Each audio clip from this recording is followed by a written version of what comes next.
In the wilderness, we have to be willing to take on the risk of exposure by being counted. Hi, this is Barry Phillips with 10-Minute Torah, day number 3 of the Midbar, and let's continue in chapter number 1. We do so by reading verses 2 and 3.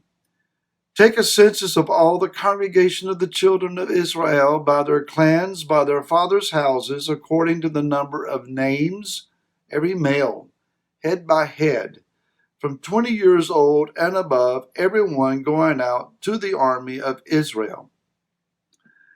We read, take a census.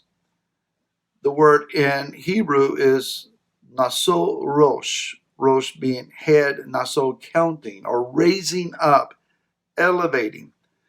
To be counted in the Hebrew concept is to be stood up, singled out, elevated at least for a moment of strategic examination. Such is the case of Yah's servant Job, or Job as we know him. In chapter 1 of the book, we find that Yah inquires of Hasatan, have you considered my servant Job? And in that moment, Yah raised this man up, elevated him, singled him out, and he was counted. Hasatan discerned this man is strategic to the purpose of the Most High, and began to accuse and to slander, as is his very nature. The ensuing battle cost the man almost everything that he had. He got down to nothing but his firm belief in his Creator. The end result of the man is that he was restored, he was healed, he was exclaimed and acknowledged as a servant of the Most High, and things were greater than they had been before, but not without the process of being attacked and suffering loss. So this trial sometimes that we go through, where it would seem that we're being buffeted on every side, perhaps it's as Rav Shaul says, I got a thorn in my side and I can't get rid of it, and I prayed that it be removed from me, and Yah simply said, no, my empowering grace and enabling power is enough for you. Those are not words we want to hear. So we find then that Yah, who is the master of the armies of Israel, Yahweh Tz'va'ot, master of hosts, causes all of the men of Israel to be individually noticed, their heads being lifted up before the eyes of Yah in heaven. They recount their names, their lineage, and their family identity. So there is a vital connection to who we are and who our family has been. Now, for some of us, our families left us a great foundation on which we can build, and we seek to build something worthy of their reputation. Others of us have a family we're trying to live down the reputation of. Either way, whether you're living something down or building upon something established, Yah grants you authority and power to do that which he has called you to do, but it's based on things instilled in you that Yah is established even in adverse circumstances. Sometimes we don't know what's in our tool belt until it's necessary to pull it out and examine what's available to us. Let's consider something else.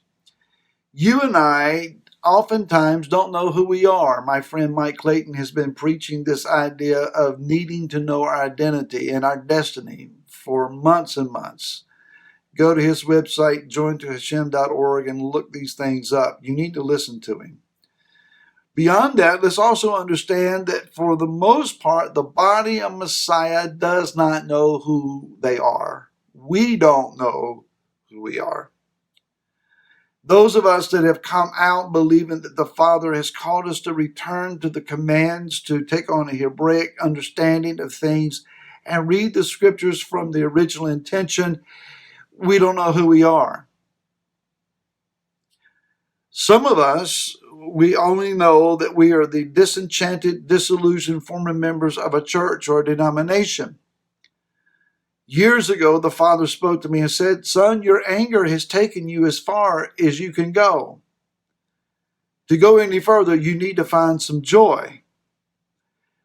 Let me just say that to you today, that if you're still angry, resentful, and blaming others in your past for whatever you think you were lied to about or deceived over, you're stuck.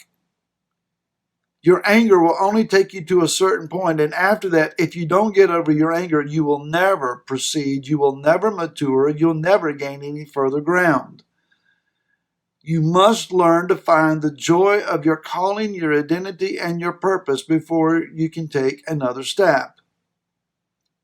Just trying to be a blessing. Let's also understand that we cannot be just merely rebellious, confused Christians looking for another revival. I pray for an outpouring. I pray for another great awakening, especially in this land of exile. We desperately need it. I do not believe that this outpouring or awakening will come in the form of someone praying for us so that we can fall down on the floor and shake. I've stood in the river of Elohim. I have felt the joy of his presence. I've encountered the Most High, and there have been times that I've been shook every which way but loose.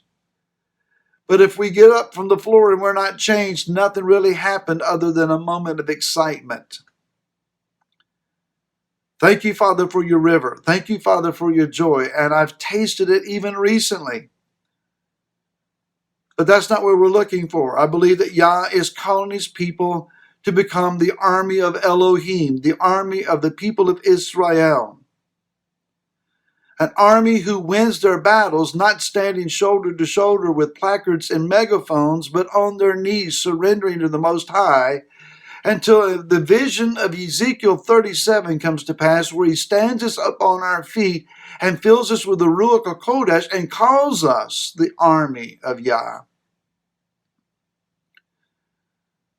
There is a war that is going on, and it's more in the heavens than it is here on the earth. I'm not telling you that politics are not important and voting good leaders in is not important, that defending your liberties are not important. Those things are, but they are secondary at best compared to the reality that you and I are called to stand in the realm of the Spirit and fight a battle that is raging. Our adversary is taking giant strides against us and invading us because we're fighting the wrong battle. Yah is calling you and I to stand in the heavenly places and to intercede, to walk righteously until we be endued with power to manifest his glory and the excellence of his name in the earth. So understand this, that when you are raised up and that bullseye is painted on you, Yah will deliver you. Hasatan will attack, but Yah is our defense, our fortress, our shield. He is our defender, and he will defend us, but he will also enable you and I to fight back. To do so, we must continue. Now, we can't glory in our numbers. We don't really have any to glory in at the moment, but consider that King David Hamelech of Israel, numbered his people and a plague broke out.